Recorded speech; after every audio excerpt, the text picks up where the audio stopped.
ప్రభునందు దేవుని ప్రియులారా, ఈ ఉదయకాల శుభములు తెలియజేయుచున్నాను. ఈ దిన దేవుని వాక్య పఠనము న్యాయాధిపతుల గ్రంథము 10వ అధ్యాయము.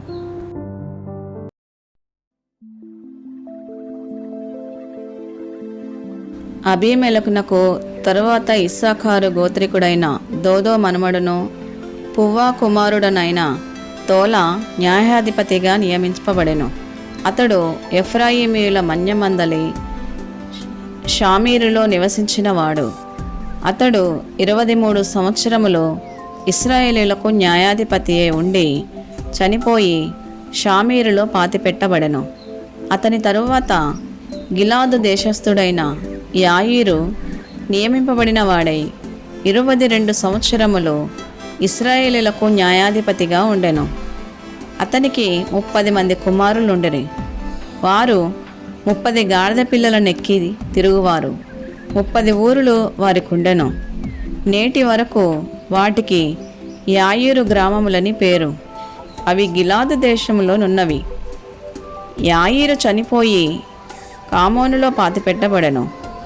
ఇశ్రాయేలీయులు యెహోవా సన్నిధిని మరల దుష్ప్రవర్తనలైరి.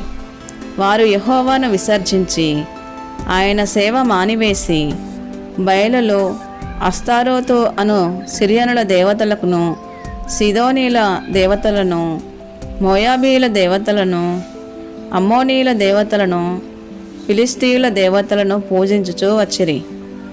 యెహోవా కోపాగ్ని ఇశ్రాయేలుల మీద మండగా ఆయన ఫిలిస్తీయుల చేతికి, అమ్మోనీయుల చేతికిని వారిని అప్పగించెను. గనుక వారు ఆ సంవత్సరము మొదలుకొని ఇశ్రాయేలీలను అనగా యోర్దాను అవతలనున్న గిలాదు నందలి అమోరీయుల దేశములో కాపురమున్న ఇశ్రాయేలీలను 18 సంవత్సరములు చితకగొట్టి అణచివేసిరి.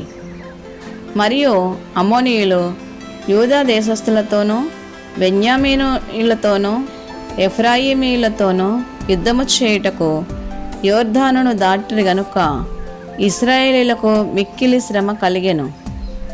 అప్పుడు ఇశ్రాయేలీయులు, మేము నీ సన్నిధిని పాపము చేసి ఉన్నాము, మా దేవుని విడిచి బయలులను పూజించి ఉన్నామని యెహోవాకు మొర్రపెట్టగా, యెహోవా ఐగుప్తీయుల వశంలో నుండి, అమోరీయుల వశంలో నుండి, అమ్మోనీయుల వశంలో నుండి, ఫిలిస్తీయుల వశంలో నుండి మాత్రముగాక సీదోనీయులను, అమాలేకీయులను, మాయోనీలను మిమ్మును బాధపరిచినప్పుడు వారి వశములో నుండి నేను మిమ్మను రక్షించుతని గదా.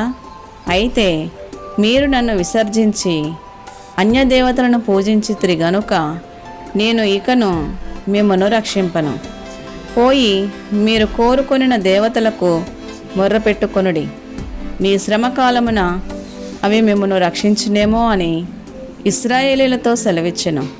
అప్పుడు ఇశ్రాయేలీలు, మేము పాపము చేసి ఉన్నాము, నీ దృష్టికి ఏది అనుకూలమో దాని చొప్పున మాకు చేయుము, దయచేసి నేడు మమ్మను రక్షింపమని చెప్పి యెహోవాను సేవింపవలనని తమ మధ్య నుండి అన్య దేవతలను తొలగింపగా ఆయన ఆత్మ ఇశ్రాయేలీలకు కలిగిన దురవస్థను చూచి సహింపలేకపోయెను.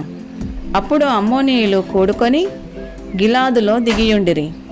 ఇశ్రాయేలీయులను కూడుకొని మిస్పాలో దిగియుండిరి. కాబట్టి జనులు అనగా గిలాదు పెద్దలు అమ్మోనీయులతో యుద్ధము చేయ పూనుకొని వాడెవడో వాడు గిలాదు నివాసులకందరికీ ప్రధానుడగునని ఒకనితోనొకడు చెప్పుకొనిరి.